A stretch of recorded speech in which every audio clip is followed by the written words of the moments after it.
جو بنتی ہیں. اب اس پہ میری رائے یہ ہے کہ بینچ جو ہے وہ اگر کانسٹیٹیوشنل میٹر ہے, سپریم کورٹ کی بات کر رہا ہوں, اگر کوئی بڑا کانسٹیٹیوشنل میٹر ہے تو 5 یا 7 ممبر کی سینئر کی جج کی ایک بینچ بننی ہونی چاہیے. جو بڑا کانسٹیٹیوشنل میٹر آئے گا اس بینچ کے سامنے چلا جائے گا, یا ٹاپ 5 یا ٹاپ 7, اس میں اور کوئی ہم نے بینچ نہیں بنانا. دوسری بات یہ کہ سال جوڈیشل ایئر شروع ہونے سے پہلے آپ بینچز بنا دیں. جو آپ سمجھتے ہیں کہ بینچ بالکل پروگیٹو ہے چیف جسٹس صاحب کا, وہ بینچ بنا دیں. وہ بینچ کہیں کہ سر یہ آج سال چلے گا, یہ بینچ کرمنل ہے وغیرہ وغیرہ وغیرہ, لیکن کیس آنے کے بعد بینچ نہیں بن سکتا. سو موٹو کو بھی ہم نے غور سے سمجھ سے چلنا ہے. میری رائے میں تو صرف ایک لارجر بینچ جو میں نے کہا 7 ممبر یا 5 ممبر بنا ہوا ہے, ان کو بھیج دیں میٹر, چیف جسٹس صاحب بے شک بھیج دیں. وہ چاہیں تو سو موٹو لے لیں, وہ نہ چاہیں تو سو موٹو ڈسمس کر دیں. اور کوئی طریقہ نہیں ہے, اور اس کے رولز بھی واضح ہونے چاہیے.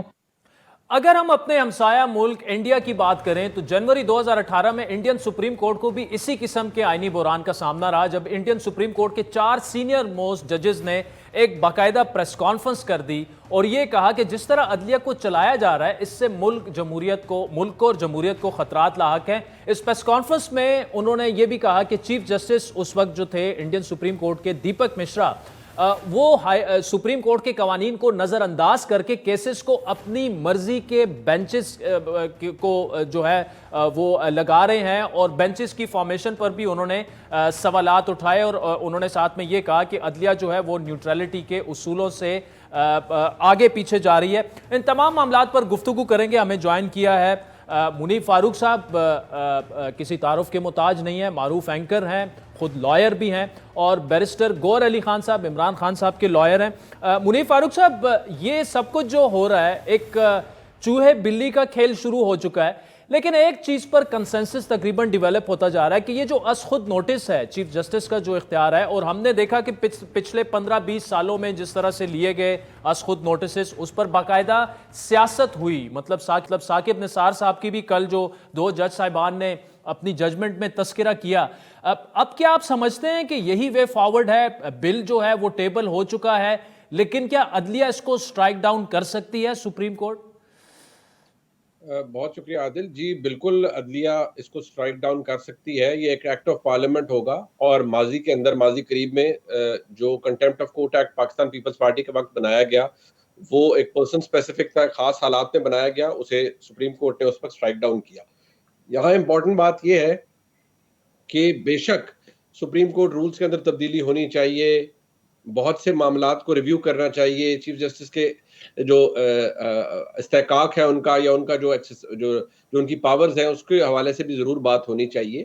لیکن مسئلہ یہاں پر یہ ہے کہ جن چیزوں کے بارے میں آج یہ حکومت کہہ رہی ہے کہ یہ بڑا غلط ہے, اور بڑا ہی جسے کہا جاتا ہے کہ ایک بڑا نی جرک ریئیکشن کے طور پر لیا جا رہا ہے, خاص حالات کے اندر, خاص ماحول کے اندر یہ ترمیم کی جا رہی ہے.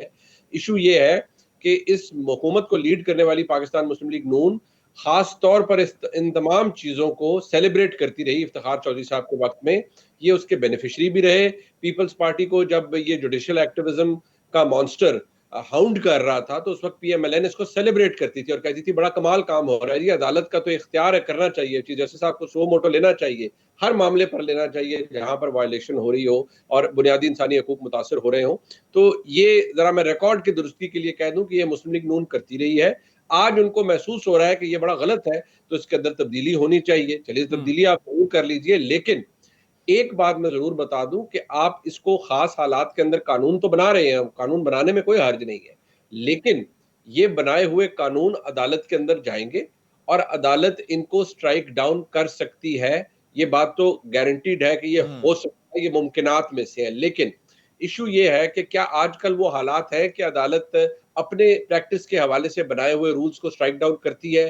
نہیں کرتی. ماضی میں ایسا ہوا, ماضی میں تو 18ویں آئینی ترمیم بھی سپریم کورٹ میں چلی گئی اور پھر سپریم کورٹ نے ریفر بیک کی, اور اس وقت ایک شخصیت تھے جناب میاں نواز شریف صاحب, جنہوں نے یہ فرمایا کہ نہیں, ججز تعیناتی کا جو معاملہ ہے وہ بھی عدلیہ سے ہی پوچھ لیا جائے کہ آپ نے کیسے جج تعینات کرنے ہیں. جو پارلیمانی کمیٹی تھی اس کا رول ختم کر دیا گیا, 19ویں ترمیم اسی کے نتیجے میں آئی. پارلیمان نے اپنے ہاتھ کاٹ کر خود رکھ دیے. کون تھا اس کے پیچھے؟ ظاہری بات ہے اس وقت پاکستان مسلم لیگ نون کا توتی بولتا تھا. انہوں نے اس چیز کو ایکسپلائٹ کیا, پیپلز پارٹی کو بیک فٹ پہ لائے, اور یہ 19ویں ترمیم اس میں ہوئی. آج اگر یہ قانون بنا دیتے ہیں تو میں کہوں گا یہ قانون سٹرائک ڈاؤن ہو سکتا ہے. ہو سکتا ہے. منیب آپ نے اپنے شو میں بھی جانا ہے, تیاری کرنی ہے.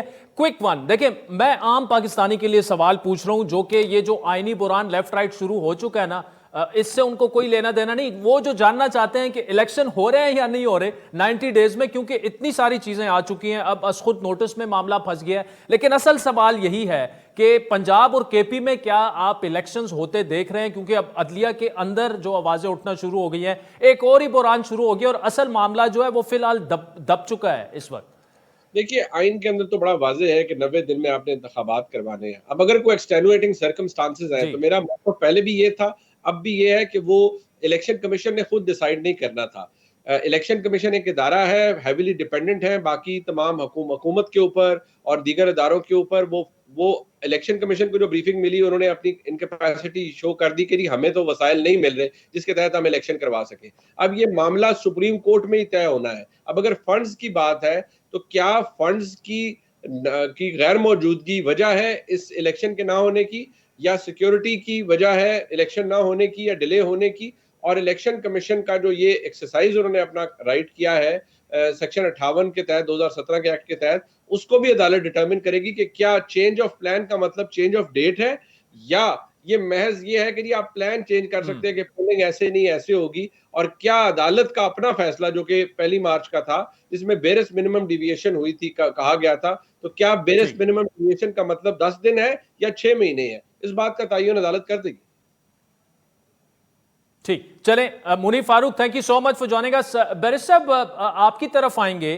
موجودہ حالات میں اب از خود نوٹس پر بحث چھڑ چکی ہے, بل ٹیبل ہو چکا ہے, اب آگے کیا ہو سکتا ہے؟ کیا سپریم کورٹ, جس طرح منیب نے کہا کہ وہ سٹرائک ڈاؤن تو کر سکتی ہے, لیکن اس وقت جو ایک سچویشن عدلیہ کے اندر بن چکی ہے, کیا آپ سمجھتے ہیں کہ ایک فل کورٹ بنایا جائے اگر یہ سو موٹو والا کیس جو ہے عدلیہ کے پاس obviously یہ معاملہ جائے گا, اس کی توثیق تو وہیں سے ہو سکتی ہے, لیکن ایک فل کورٹ بنا کر یہ فیصلہ کیا جائے, یا چیف جسٹس خود سے یہ فیصلہ کر سکتے ہیں کہ ویدر اور ناٹ یہ امینڈمنٹس جو ہیں یہ ایکسیپٹ کی جائیں؟ نہیں عادل صاحب, جہاں تک قانون سازی کا تعلق ہے تو قانون سازی تو پارلیمان کا اختیار کہ وہ جیسے چاہے قانون سازی کر سکتی ہیں, فار ایز لانگ ایز وہ آئین کے تقاضوں کو پورا کرے. اور یہ سپریم کورٹ کا ہی ثوابدید ہے, اگر قانون چیلنج ہو جاتا ہے تو انہوں نے کہنا ہے کہ کیا یہ آئین کے تقاضوں کے مطابق ہے یا نہیں ہے. اس وقت جو میں نے اس بل کو پڑھا ہے تو میں یہ سمجھتا ہوں یہ ایک wrong step in the wrong direction ہے گورنمنٹ نے, اور بہت ہی جلد بازی میں ایک کیس کیا ہے. اگر آپ اس کو دیکھیں تو دیکھیں نا, انٹائر ایمفسس اس بات پر ہے کہ چیف جسٹس کے ساتھ ایک کمیٹی بنائے جائے جو 3 ممبران صاحبان پہ مشتمل ہو, اور وہ بھی 2 جج صاحبان ہو, اور پھر یہ 3 فیصلہ کرے کہ کیا سو موٹو نوٹس لینا ہے یا نہیں. اب اس کو دیکھیں, اگر سو موٹو نوٹس لے اور 3 جج صاحبان یہ ڈیسائیڈ کرے کہ اس پہ ہم نے سو موٹو نوٹس لینا ہے, اس کا مطلب یہ کہ آپ نے جوڈیشل سائڈ پہ اس بات کا فیصلہ کر لیا کہ جس وقت سو موٹو نوٹس لیا جائے تو اس کا مطلب یہ کہ پھر آپ مینٹینیبلٹی تو چیلنج ہی نہیں کر سکتے.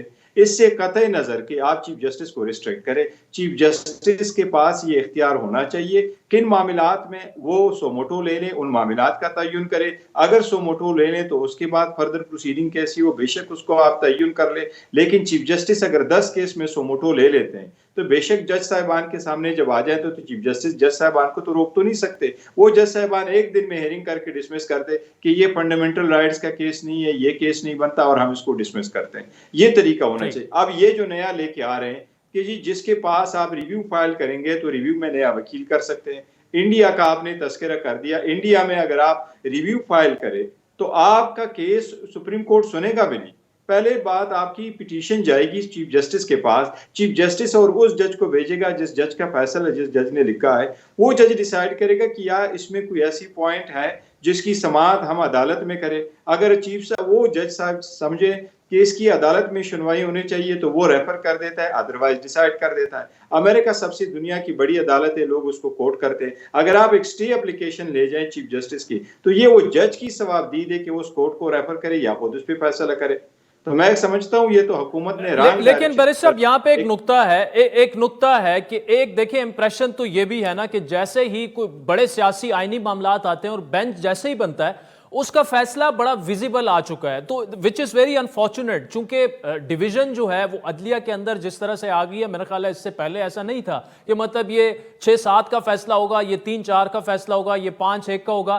اگر فارمیشن کے بعد ہی مطلب جرنلسٹ ایسی ٹویٹیں کرنا شروع کر دیتے اور وہ ہوتا بھی اسی طرح ہے، تو یہ امپریشن ختم کرنا بھی سپریم کورٹ کی ذمہ داری تو ہے، اور یہ ختم ہونا چاہیے۔ میرا خیال ہے آپ ایگری کریں گے مجھ سے۔ بالکل بالکل ایسا ہونا چاہیے عادل صاحب، لیکن میں آپ کو جس طرح انڈیا کا ہے، انڈیا میں یہ ضرور ہے کہ اگر وہ کنسٹیٹیوشن میٹر انوالو ہے تو ان کا 5 ممبر بینچ فیصلہ کرتا ہے۔ اس کا تعین ضرور ہے کہ 5 ممبرز جو ہے نا جج صاحبان وہ فیصلہ کرے، لیکن اس میں یہ نہیں لکھا ہوا ہے کہ کون جج صاحبان کرے، یہ چیف جسٹس کی ثوابدید ہے۔ لیٹس سپوز میں اگر ایک میٹر رکھوں اور میں کہوں کہ نہیں، سارے تینوں جو بڑے جج صاحبان ہیں، سینئر موسٹ ججز ہیں، وہ جج صاحبان اس سو موٹو کا فیصلہ کریں گے، لیکن وہ کرمنل لا سے ریلیٹڈ ہو، اور آپ کے پہلے جو 3 جج صاحبان سینئر ہو وہ ساری زندگی کارپوریٹ سیکٹر کر چکے ہو، وہ ساری زندگی کنسٹیٹیوشنل میٹر کر چکے ہیں، تو اگر آپ کے پاس سیالکوٹ جیسے وقوعے ہو جائیں تو ان کیسز کے فیصلے کون کرے گا؟ یہ اس میں چیف جسٹس کی ثوابدید ہونی چاہیے، وہ کہیں اٹھائے۔ عادل صاحب کی ایکسپرٹیز ہے، ٹیلی کام سیکٹر میں ایشو آ گیا، اس پہ دیکھ لیں، اگر یہ دوسرا کوئی ایشو اٹھا لیتا ہے تو ججز میں بھی ایسا ہی ہے۔ کوئی جج صاحبان ہیں جن کی بڑی ایکسپرٹیز ہے کرمنل لا میں، کوئی ایسے جج صاحبان بیٹھے ہوئے جن کے سول لا میں، کچھ ایسے جج صاحبان ہیں جس کا ٹیکس اور جو کارپوریٹ سیکٹر ہے اس میں ایکسپرٹیز ہے۔ یہ ثوابدید چیف جسٹس کے پاس ہونے چاہیے تاکہ وہ بینچ کو دیکھے اور ایک گریٹر لارجر انٹرسٹ پہ فیصلہ کرے، اپنے انسٹیٹیوشن پہ اور اپنی سپریم کورٹ پہ ٹرسٹ کرے۔ موجودہ حکومت نے، میں سمجھتا ہوں، ایسی وقت میں ایسے قانون کی طرف پیش قدمی کی ہے جس سے عدلیہ پہ انہوں نے عوام کا اعتماد ختم کرنے کی کوشش کی ہے۔ چلیں، بیرسٹر گوہر صاحب، thank you so much for joining us. Muneeb Farooq کا بھی بہت شکریہ۔ ایک ون لائنر اگر ہے وہ یہ ہے کہ سیاسی بحران بھی ٹل سکتا ہے، آئینی بحران بھی ٹل سکتا ہے، لیکن یہ جو رویوں کا بحران ہے جو کہ اب سپریم کورٹ تک پہنچ چکا ہے، اسے کون ٹالے گا؟ رویے بدلیں گے تو یہ سارے بحران جو ہیں نہ صرف ٹلیں گے بلکہ ہمیشہ کے لیے ختم ہو سکتے ہیں۔ وقت تو چاہتا ہے ایک بریک کا، جس کے بعد ندیم افضل چند صاحب ہمیں جوائن کریں گے۔ وہ کافی جب اپوزیشن میں ہوتے تھے بڑی تنقید کرتے تھے گورنمنٹ پر، آج ان کی حکومت ہے، ان سے پوچھیں گے کہ یہ جو آٹے کی تقسیم ہو رہی ہے اور جس طرح سے ہو رہی ہے، بالکل عوام کی تذلیل ہو رہی ہے، اور ناقص آٹا جس طرح سے فری میں آپ دے رہے ہیں لیکن وہ ناقص آٹا ہے، اس پر کیوں خاموشی؟ ویلکم بیک راضی۔ بریک سے پہلے آج جو کچھ عدالت میں ہوا، پارلیمان میں ہوا، از خود نوٹس کی طرف بحث نکل گئی ہے۔ حالانکہ ہونا یہ چاہیے کہ 90 روز میں انتخابات ہونے ہیں، تو انتخابات کا جو ایشو ہے وہ تو تقریباً دب چکا ہے۔ تو ان تمام معاملات پر ہم نے گفتگو کی۔ منیب فاروق صاحب ہمارے ساتھ موجود تھے، بیرسٹر گوہر صاحب بھی ہمارے ساتھ موجود ہے، اس وقت پیپلز پارٹی کے سینئر رہنما ندیم افضل چند صاحب ہمارے ساتھ موجود ہیں۔ چند صاحب بہت شکریہ۔ معاملہ یہ ہے کہ جہاں پر بھی آئین کی پامالی ہوتی ہے تو آپ بڑا کھل کے بولتے ہیں، چاہے آپ جس بھی پارٹی میں ہوں۔ جب تحریک انصاف میں تھے اسی طرح تھے آپ۔ یہ 90 روز میں جو انتخابات ہیں، کیوں حکومت گھبرا رہی ہے؟ صحیح بات ہے عمران خان صاحب کی پاپولیرٹی بڑی ہوگی، لیکن ایسا تو نہیں ہونا چاہیے، کبھی ایک عدالت کبھی دوسری عدالت، سیدھا سیدھا انتخابات میں جائیں 90 روز میں جو آئین کہتا ہے۔ دیکھیں جی، 2 چیزیں، آپ اس کا تھوڑا سا بیک گراؤنڈ میں جائیں۔ پاکستان میں جو جمہوریت ہے نا، کوئی آئیڈیل نہیں ہے، اور نہ پاکستان کے ادارے، الیکشن کمیشن یا سپریم کورٹ، ایون پارلیمان کی کارروائی بھی میں سمجھتا ہوں ہماری کوئی اتنی کوئی ٹاپ ریٹنگ پہ نہیں ہے۔ سمجھے کہ ٹرانزیشنل فیز میں ہم جمہوریت میں، تو اس سے پہلے اگر الیکشن آئینی حیثیت جو اسمبلی جس طرح توڑی گئی، لیکن اگر آپ جمہوریت کے لیے، آئین کے لیے، تو کیا فرد واحد کی خواہش پہ اسمبلی توڑنا یہ کوئی آئینی کام ہے؟ اس پر تو آئین خاموش ہے، نہیں، آئین دیکھیں، آئین خاموش ہونا، لیکن پتہ تو سب کو ہے۔ پرویز لائی کا اپنا بیان کے بیک گراؤنڈ دیکھ لیں، انہوں نے کہا بڑی مجبوراً میں نے خان صاحب کی وجہ سے کمٹمنٹ تھی میری، یہ انہوں نے جب وزارت اعلیٰ لی، لیکن کیا پولیٹیکل پارٹیز کو چلانا فرد واحد کا کام ہے یا سینٹرل ایگزیکٹو کمیٹی کا یا پارٹی کی رائے کا کوئی رول ہوتا ہے کہ نہیں ہوتا؟ پھر دوسرا، آپ کی پارٹی بھی زرداری صاحب اور بلاول صاحب چلاتے ہیں؟ نہیں، دیکھیں چلاتے ہیں، لیکن سی سی کی ایک میٹنگ ہوتی ہے، اس میں ایک باقاعدہ ایجنڈا شامل ہوتا ہے، باقاعدہ منٹس ہوتے ہیں، پھر سلیکشن آف سی سی بھی ایک ایشو ہے ساری پارٹیوں کا۔ بالکل، یہ بھی حقیقت ہے کہ وہ بھی ایک ڈیموکریٹک ویز کے تحت نہیں، تو آپ بلیک اینڈ وائٹ میں بتائیں الیکشن 90 ڈیز میں۔ دیکھیں، میں سمجھتا ہوں الیکشن تو میں کیسے کہہ سکتا ہوں کہ آئین سے ماورائے کوئی کام ہو، میں تو اس کی نہیں سپورٹ کر سکتا کسی لحاظ سے بھی، لیکن دیکھنا یہ کہ ہم بحران سے کیسے نکلیں گے۔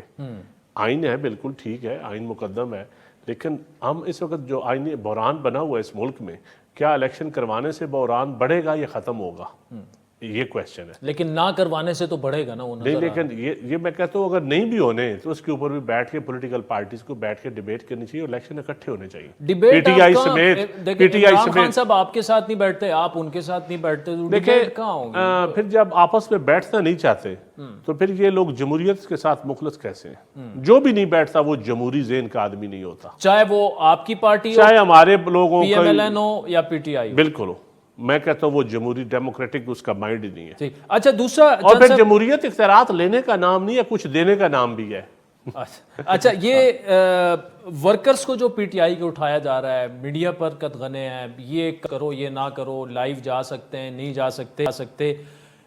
اگر یہ حکومت بھی یہی شروع کر دے تو آپ پھر عمران خان صاحب کی گورنمنٹ کو فاشسٹ گورنمنٹ کہنے کا تو اختیار ہی نہیں ہے. دیکھیں جب امریکہ میں کھڑے ہو کے خان صاحب نے تقریر کی تھی نا کہ میں نے پاکستان میں جا کے ایئر کنڈیشن اتروانا ہے، پھر جب بلاول صاحب کی نقلیں اتاری اور پولیٹیکل لیڈرز کی نقلیں اتاری، پھر فریال طالپور کو رات عید کے والے دن جس طرح، وہ بھی غلط تھا. لیکن اس کا تسلسل اگر آپ کہیں کہ آپ لوگوں کو اس طرح اٹھائیں، میڈیا کے لوگوں کو یا سوشل میڈیا کے لوگوں کو، تو میں سمجھتا ہوں کہ اس کا ایک فیئر ٹرائل ہونا چاہیے. کچھ لوگ ہیں جو اداروں کے اوپر بڑے خوفناک طریقے سے جو حملے کر رہے ہیں، آرمی چیف کو ٹارگٹ کر رہے ہیں، چیف جسٹس کو ٹارگٹ کر رہے ہیں، اور بہت سارے آئینی اداروں کو، پرائم منسٹر کو. پہلے تو دیکھیں نا جب آصف علی زرداری پریزیڈنٹ تھا تو اس وقت تو لوگ کارٹون بناتے تھے، بہت سارے چینلز والے، لیکن وہ کیوں پیو پارٹی تھی. پیو پارٹی تو اس لیے بیچاری ایک پنچنگ بیگ ہے نا اس ملک میں، سب سے کمزور جس کو جو مرضی مارنا شروع کر دیتا ہے. تو اب میں سمجھتا ہوں کہ یہ بھی وہ تسلسل ختم ہونا چاہیے گرفتاریوں کا، تشدد کا. یہ کوئی اچھی روایات نہیں ہے. اور اس پہ اگر کہنا کہ انہوں نے یہ کیا تھا اپنے دور میں، بالکل کیا تھا، غلط کیا تھا. چلے پی ایم ایل این کو سائڈ پہ کریں، لیکن آپ اپنی پارٹی کے اندر تو سی میں یہ بات کر سکتے ہیں نا کہ ہماری پارٹی تشدد کو کبھی سپورٹ نہیں کرتی. ہماری پارٹی ابھی بھی آپ دیکھ لیں، ابھی بھی جو دہشت گرد پی ٹی آئی کو دہشت گرد جماعت ڈکلیئر کرنے کے بعد پیپل پارٹی سب سے پہلے بولی اس کے اوپر کہ کسی پولیٹیکل جماعت کو آپ دہشت گرد کیسے ڈکلیئر کر سکتے. تو اس کا مطلب خان اگر ڈسکوالیفائی ہوتا ہے تو آپ کہیں گے کہ یہ بھی نہیں ہونا چاہیے. دیکھیں ڈسکوالیفیکیشن اگر کوئی کیس فیئر ٹرائل کے ساتھ بعد کو بندہ ڈسکوالیفیکیشن ہو تو وہ پھر ہم خان صاحب کی طرح یہ بھی نہیں کہ 63 اور 62 جو ضیاء الحق کی ترامیم ہے اس پہ ہم تو کہتے تھے وہ پہلے بھی غلط تھی، وہ آج بھی غلط ہے. خان صاحب تو اپنا انٹرویو ہے نا کہ خواہ میں ہی نائل ہو جاؤں تو یہ بالکل ٹھیک ہے. لیکن میں سمجھتا ہوں کہ یہ پارلیمان کا کام ہے. یہ صادق اور امین صرف سیاستدانوں کے اوپر ایک ترمیم کے ذریعے پارلیمان کا ہی کام ہے. جو نواز شریف صاحب کی ڈسکوالیفیکیشن ہوئی اس میں تو اب اوپن سیکرٹ ہے، جو لوگ باتیں کر رہے ہیں کہ ایسا نہیں ہونا چاہیے تھا، سب کچھ انجینئرڈ تھا سارا. آپ کے خیال میں وہ انڈو اب وقت آ گیا کہ انڈو ہو جانا؟ دیکھیں جی تاریخ میں شہید ذوالفقار علی بھٹو کو بھی آج تک انصاف نہیں ملا، اور آج بھی سپریم کورٹ میں پینڈنگ ہے ان کا ریفرنس، پریزیڈنٹ کی طرف سے گیا ہوا ہے. اس طرح میاں صاحب کا جو فیصلہ جو ارشد ملک کے بیانات کے بعد تو وہ ویسے انڈو ہونا چاہیے. ارشد ملک کے بیانات کے بعد کوئی تک نہیں بنتا اب اس فیصلے کا. چند صاحب میں ذرا چلائیے کہ جو پاکستان میں آپ کو پتہ ہے ناظرین کہ مہنگائی بلند ترین سطح پر پہنچ چکی ہے، اور ایسے میں حکومت نے رمضان میں مفت آٹا اسکیم متعارف کروائی تھی اور بتایا یہ گیا کہ جی ابھی تک 25 لاکھ تھیلے جو ہیں وہ عوام میں تقسیم کر دیے گئے ہیں. لیکن جو مناظر ہمارے سامنے آ رہے ہیں، جس طریقے سے یہ آٹے کی تقسیم ہو رہی ہے، وہ بالکل عوام کی تضییق اور تذلیل کرنے کے مترادف ہے. 5-6 لوگ جو ہیں وہ صرف آٹے کی تھیلی لیتے لیتے جو ہیں وہ اپنی جان سے ہاتھ دھو بیٹھے ہیں، اور پھر جو جس قسم کا آٹا دیا جا رہا ہے تو اس کی کوالٹی پر بھی سوالات اٹھائے جا رہے ہیں. چند صاحب جو مناظر کافی دردناک مناظر بھی ہیں جو میں نے خود سے فیصلہ کیا کہ وہ ہم نہیں دکھاتے. کیا ہو رہا ہے کیا ہے؟ دیکھیں عادل بھائی میں نے آٹا کے 2-3 پوائنٹس کا خود وزٹ کیا. یقین جانیے ایک بدقسمتی دیکھیں اس ملک کی کہ آج بھی پہلے نمبر پہ تو آپ نے کسی غریب آدمی کو ریلیف دینا تو آپ کے پاس میکینزم ہی نہیں ہے. ایک ہی میکینزم ہے جو پیپل پارٹی نے بے نظیر کا سپورٹ پروگرام کے والے، کیونکہ میاں صاحب نے ایک علیحدہ اعلان کیا کہ ہم مفت آٹا دیں گے. 2 چیزیں، اچھا اعلان، ان کی نیت اچھی ہوگی، ہم ان کی نیت پہ ہمیں شک نہیں ہے، لیکن بیوروکریٹک نیچے سسٹم ہی کوئی نہیں ہے. کوئی deputy commissioner, assistant commissioner proper بے ہنگم ہے، لوگوں کی تذلیل ہو رہی ہے. اور دوسرا جو آٹا ان کو مل رہا ہے وہ انسانوں کے کھانے والا آٹا ہی نہیں ہے، جانوروں کو کھلانے والا آٹا ہے.